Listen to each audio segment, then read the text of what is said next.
નમસ્તે વિદ્યાર્થી મિત્રો, લિબર્ટી સ્કૂલ પરિવારના ઓનલાઈન લેક્ચરમાં તમારું હાર્દિક સ્વાગત છે. વિદ્યાર્થી મિત્રો, આપણે ચેપ્ટર નંબર 2 જોઈ રહ્યા હતા, એકમ અને માપન. એની અંદર આપણે થોડી ચર્ચાઓ કરી હતી કે કયા કયા એકમ હોય છે, કઈ રીતે એની રચના થાય છે, શું હોય છે. હવે આપણે દરેક વસ્તુને ડીપલી સમજવાનું છે. કયા એકમનો કઈ રીતે ઉપયોગ થાય છે, શા માટે એકમની જરૂરિયાત પડી, કઈ રીતે એનું કામ કરે છે, તો આપણે બધી ચર્ચાઓ કરવાની છે. તો પ્રથમ વખત જે ચર્ચા કરી રહ્યા છો તેની અંદર છે પહેલી લંબાઈ. કેમ? આપણે મૂળભૂત એકમોમાં જોયું હતું કે એસઆઈ એકમ પદ્ધતિની અંદર આપણે ચર્ચા કરી હતી કે સૌપ્રથમ કઈ હતી વસ્તુ, રાશિ, તો લંબાઈ હતી. હવે આપણે લંબાઈ ઉપર જઈ રહ્યા છો અને પ્રથમ છે લંબાઈ. તો હવે લંબાઈના માપન માટે લંબાઈ કઈ પ્રકારની હોઈ શકે? મોટી હોઈ શકે, નાની હોઈ શકે, અલગ અલગ હોઈ શકે. અત્યારે ધારો કે કોરોના વાયરસ ચાલી રહ્યો છે, તો આપણે એ વાયરસની લંબાઈ માપવી હોય તો, આપણે વાયરસની રચના જોવી હોય તો, એના સિવાયની બીજી વસ્તુ છે કે કોઈ પણ પદાર્થની લંબાઈ માપવી, કોઈ પણ પદાર્થનું મૂલ્ય માપવું છે, તો દરેક માટે અલગ અલગ વસ્તુનો ઉપયોગ થાય છે. તો સૌપ્રથમ આપણે કરીએ છીએ વાયરસ માપવા માટે શેનો ઉપયોગ થશે? તો વાયરસ માપવા માટે તો નાના જીવાણુ કે આપણા શ્વેત કણો હોય, રક્ત કણો, એના વિશે માહિતી મેળવવા માટે ઉપયોગ થાય છે. જે માપદંડની અંદર છે માઇક્રોસ્કોપ. શું છે? માઇક્રોસ્કોપ. હવે જે માઇક્રોસ્કોપ જે છે એની અંદર જોવા જઈએ તો લંબાઈનો માપદંડ કેટલાથી કેટલું માપી શકે? તો એ મિનિમમ કેટલું માપશે? 10 ની -10 ઘાત મીટર. એટલે કે માઇક્રોસ્કોપ જે છે એ સૌથી નાનું માપ કેટલું માપશે? તો 10 ની -10 ઘાત મીટર. વિદ્યાર્થી મિત્રો, 10 ની -10 ઘાત મીટર આપણે આગળના લેક્ચરમાં ચર્ચા કરી ચૂક્યા અલગ અલગ મીટર ક્રમોની અંદર. આપણે 10 ની -9 ઘાત જોયું હતું. 10 ની -9 ઘાત એટલે કેટલું થાય? તો કે 1 નેનોમીટર. કેટલું થશે? 1 નેનોમીટર થાય છે. એ જ રીતે આપણે શું જોઈ રહ્યા છો? તો 10 ની -10 ઘાત મીટર. 10 ની -10 ઘાત મીટર એટલે તો આ એકમ તરીકે યાદ રાખીશું કે 1 એંગસ્ટ્રોમ બરાબર 10 ની -10 ઘાત મીટર. આને કહેવાય છે એંગસ્ટ્રોમ. શું કહેવાય છે વિદ્યાર્થી મિત્રો? એંગસ્ટ્રોમ. બરાબર? તો 1 એંગસ્ટ્રોમ બરાબર 10 ની -10 ઘાત મીટર. એટલે કે લંબાઈનો માપક્રમ જે માઇક્રોસ્કોપ નાનામાં નાનું કેટલું માપે? તો 10 ની -10 ઘાત મીટર. અને મોટામાં મોટું કેટલું માપશે?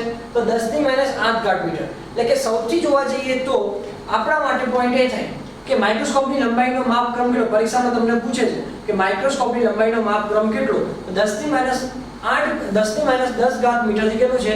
10 ની -8 ઘાત મીટર. અને એ કઈ સ્તરનું માપે? તો આણ્વિક સ્તર. આણ્વિક એટલે કે અણુ હોય, અણુ અને પરમાણુ. સૌથી જોવા જઈએ કોઈ પણ પદાર્થ જે છે, કોઈ પણ તત્વ જે છે, એનો સૌથી નાનામાં નાનો ઘટક, સૌથી નાનામાં નાનો ઘટક એટલે શું કહેવાય? આણ્વિક. શું કહેવાય? આણ્વિક. અને આણ્વિક સ્તરની રીત છે અને એ રીતમાં એ માપન થાય છે. બરાબર? સૌથી નાનાનું માપવા માટે. એના પછી છે બીજી વસ્તુ માઇક્રોમીટર, સ્ક્રૂ ગેજ અને સ્પેરોમીટર. બે વસ્તુ છે. આ માઇક્રોમીટર, સ્ક્રૂ ગેજ કઈ ટાઈપનું આવે? થોડું આપણે જોઈશું આકૃતિના આધાર ઉપર. તો આ પ્રકારનું સાધન આવશે જ્યારે તમે જ્યારે એડમિશન લઈ લો છો લિબર્ટી સ્કૂલની અંદર, ત્યારે તમારા માટે એ પ્રેક્ટિકલી હું તમને સમજાવીશ કઈ રીતે કામ કરે છે અથવા કઈ રીતે થાય છે. તો આ પ્રકારની રચના હોય છે.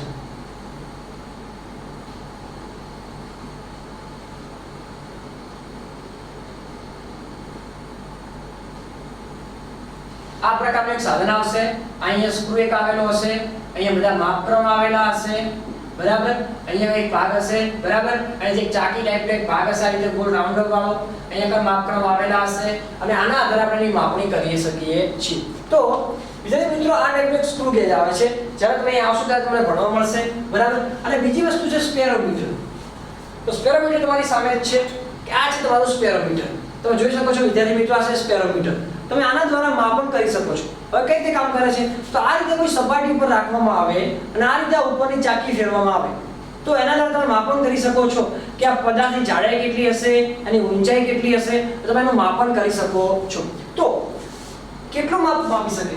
તો એ મિનિમમ કે મહત્તમ કેટલું માપશે? તો 10 ની -5 ઘાત મીટર. કેટલું માપશે? 10 ની -5 ઘાત મીટરનું માપી શકે છે. કઈ કહ્યું છે? માઇક્રોમીટર, સ્ક્રૂ ગેજ અને સ્પેરોમીટર. હવે લખ્યું છે પ્રત્યક્ષ. પ્રત્યક્ષ એટલે તમે જ માપી શકો, તમારી સામે જ મપાય. એના કહેવાય પ્રત્યક્ષ. પરોક્ષ એટલે કોઈ બીજા દ્વારા ક્રિયા થઈ હોય. પ્રત્યક્ષ એટલે પોતે જાતે ક્રિયા કરી હોય અને પરોક્ષ એટલે શું કહેવાશે? બીજા કોઈ ક્રિયા કરી. તો પ્રત્યક્ષ એટલે તમે જાતે પણ એની માપણી કરી શકો છો. માઇક્રોસ્કોપ શું છે? એ જાતે જ માપે છે. એટલે કે આ સ્પેરોમીટર પોતે જાતે જ એનું માપ માપી શકે છે કે આટલી લંબાઈ આની થાય છે અથવા આટલી ઊંચાઈ આની થાય છે. એનો ક્રમ કેટલો છે તો 10 ની -15 ઘાત મીટર. માઇક્રોમીટર સ્ક્રૂ ગેજ શું છે સ્પેરોમીટર. સ્પેરોમીટર મેં તમને બતાવ્યું એ માઇક્રોમીટર સ્ક્રૂ આપણે આકૃતિ જોઈ હતી આગળ અને કયું છે પ્રત્યક્ષ જાતે પોતે જ માપે છે. બીજું આવે છે વર્નિયર કેલિપર્સ. શું આવે છે વર્નિયર કેલિપર્સ. તો આ છે વર્નિયર કેલિપર્સ. તમે જોઈ શકો છો વિદ્યાર્થી મિત્રો આ રીતે તમે એનો ઉપયોગ કરી શકો છો. તમારે લંબાઈ માપ એની જે જાડાઈ માપવી હોય તમે કારણ કે મારે જો આ જે છે પેન એનો મારે વ્યાસ માપવો છે તો તમે આ રીતે ગોઠવી શકો છો અને આ રીતે એની માપણ પણ કરી શકો છો. તમે આ રીતે માપી અને લઈ લેવાનું અને જ્યારે તમે ધોરણ અહીંયા એડમિશન લો છો તમે ફાઇનલી કહો છો કે ના અમારે લિબર્ટી સ્કૂલ પરિવારની અંદર જ જોડાવું છે લિબર્ટી સ્કૂલમાં જ ભણવું છે બરાબર અને અલ્પેશ સર પાસે ફિઝિક્સ ભણવું છે તો હું તમને એના પ્રેક્ટિકલ કરાવીશ. ફાઇનલી આ પ્રેક્ટિકલ તમારું પહેલું જ પ્રેક્ટિકલ છે. તમે આવશો તમારા સાધન તમારી હાથમાં હશે તમે એનું માપન લેશો અલગ અલગ આપણે વસ્તુનું માપન કરીશું તો બધું આપણે ધ્યાનમાં છે. હવે આ જે છે વર્નિયર કેલિપર્સ જે છે એની લેન્થ કે એનું મૂલ્ય કેટલું તો કેટલું છે 10 ની -4 ઘાત મીટર. કેટલું છે 10 ની -4 ઘાત મીટરનું છે અને એ પણ કેવું છે પ્રત્યક્ષ તમે જાતે માપી શકો છો. એના પછી આપણે મૂલ્ય છે મીટર પટ્ટી. મીટર પટ્ટી એટલે તમે બધા જાણો છો તમે ફૂટ પટ્ટી કહો છો. શું કહો છો ફૂટ પટ્ટી અથવા મીટર પટ્ટી આવે. આપણે કે મોટું લંબાઈ માપવા માટે મીટર પટ્ટી ઉપયોગ કરીએ દરજી જે ઉપયોગ કરતા હોય બરાબર હું પણ દરજી છું બરાબર તો ઉપયોગ કરતા જોઈએ બરાબર તો એ મીટર પટ્ટીનો ઉપયોગ કરતા હોય છે મીટર પટ્ટી છે. મીટર પટ્ટીનો માપક્રમ કેટલો તો 10 ની -3 ઘાત મીટર કે 10 ની 2 ઘાત મીટર. 10 ની -3 થી કેટલો 10 ની 2 ઘાત મીટર એટલે કે નાના નાનું માપ કેટલું માપી શકે તો નાના નાનું મીટરના 1000 ભાગનું કયા ભાગનું 1000 ભાગનું અને મોટા મોટું કેટલું આપે તો કે 100 મીટર કેટલું આપશે 100 મીટર. તેની લેન્થ આપી છે મીટર પટ્ટી 10 ની -3 ઘાત મીટર 10 ની 2 ઘાત મીટર. આ છે મીટર પટ્ટી. એ પણ કેવું છે પ્રત્યક્ષ. એના પછી ટેલિસ્કોપ અથવા રડાર. ટેલિસ્કોપ અથવા રડાર. ટેલિસ્કોપ એટલે શું સિમ્પલ ભાષામાં દૂરબીન. બરાબર દૂરબીનનો ઉપયોગ કરતા દૂરબીન અને જોતા એ દૂરબીન જે છે એ દૂરબીનને શું કહેવાય છે ટેલિસ્કોપ અથવા રડાર આપણે કહી શકીએ છીએ. રડાર કઈ રીતે કામ કરે છે તો ઘણા ન્યૂઝમાં સાંભળ્યું હોય કે છાપામાં સાંભળ્યું હોય કે રડારની અંદર કોઈ સાધન આવે છે રડારની અંદર વિમાન પકડી શકીએ છીએ. આ જે રડાર જે સિસ્ટમ હોય છે કોઈ પણ અનનોન એટલે કે તમે જાણતા નથી એ વસ્તુ આપણે ત્યાં આવી જાય છે તેનો સંપર્ક માટે અથવા એના કેચઅપ માટે એનો ઉપયોગ થાય છે. તો એની લેન્થ કેટલી છે 10 ની 2 ઘાત મીટર કરતાં વધુ એટલે કે 100 મીટર કરતાં વધુનું જે માપ હોય એના માટે ઉપયોગ થાય છે. તો પરોક્ષ છે કેવું છે પરોક્ષ. તમે ડાયરેક્ટ એની માપણી કરી શકતા નથી ડાયરેક્ટ સીધી રીતે માપી શકતા નથી તો તમારે એના માટે કંઈક કોમ્પ્યુટરનો ઉપયોગ થઈ શકે છે અલગ અલગ સ્કેલનો ઉપયોગ. હા તમે જેમ જોવો કરી દૂરબીનમાં પણ દૂરબીનમાં આપણે ખબર આપણે કેટલું અંતર છે એના માટે યોગ્ય રીતે સ્કેલ માપવાળા યોગ્ય કોમ્પ્યુટર સિસ્ટમ દ્વારા ટેલિસ્કોપનો ઉપયોગ થતો હોય છે. બહુ મોટા મોટા હોય છે. તમે હબલ ટેલિસ્કોપ અલગ અલગ ટેલિસ્કોપ હોય છે તમે એમાં માપણી જોઈ શકો છો. તો આ બેઝિક માહિતી લંબાઈ વિશે હજુ એ આપણે આગળ વધીએ. લંબાઈના જે પ્રત્યક્ષ માપનની આપણે વાત કરી આપણે જે ચર્ચા કરી કે કયા કયા પ્રત્યક્ષમાં છે કયા કયા પરોક્ષમાં છે એની માપનની આપણે વાત કરી છે. હવે આ વસ્તુને થોડું આગળ વધારવા જઈએ તો તમે જોયું કે સ્ક્રૂ ગેજને જે બધું હતું બરાબર કેવું હતું પ્રત્યક્ષ કેવું હતું પ્રત્યક્ષ એટલે કે જે નાના માપન જે છે નાના માપન એના માટે કયા સાધનો વપરાય છે તો આપણે જોયું વર્નિયર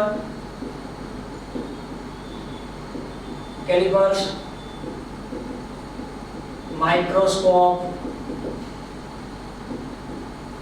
સ્ક્રૂ ગેજ એના પછી આપણે જોયું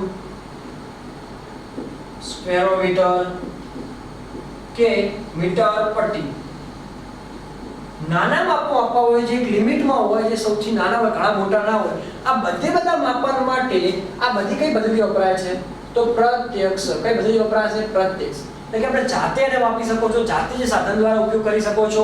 તમારે એમાં કોઈ બીજા વ્યક્તિની કોઈ જરૂર પડી શકે નહીં અથવા બીજા કોઈ યંત્રની જરૂર પડી શકે નહીં. તમે સાદી ગણતરી દ્વારા પણ એનું મૂલ્ય માપી શકો છો.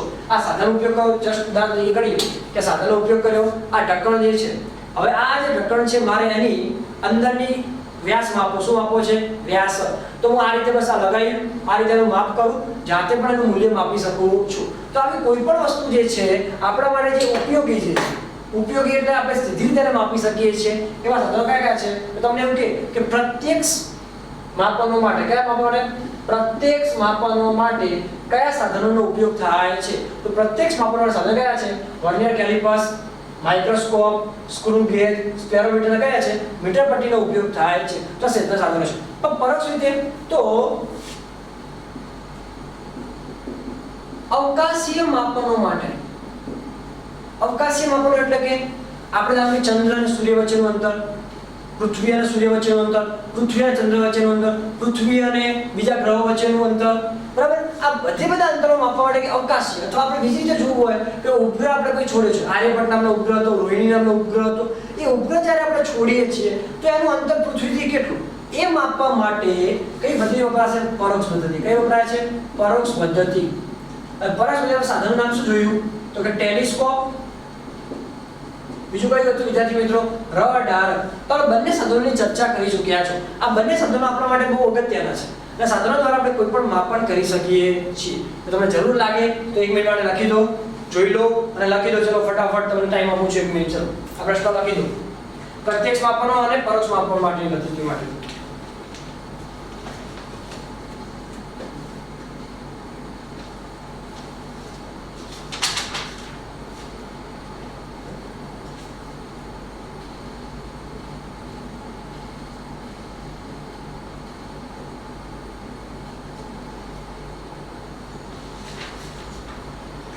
ચલો વિદ્યાર્થી મિત્રો તમારે લખાઈ ગયું હશે.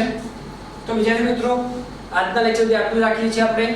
નેક્સ્ટ જે ટોપિક જે છે બહુ અગત્યનો છે.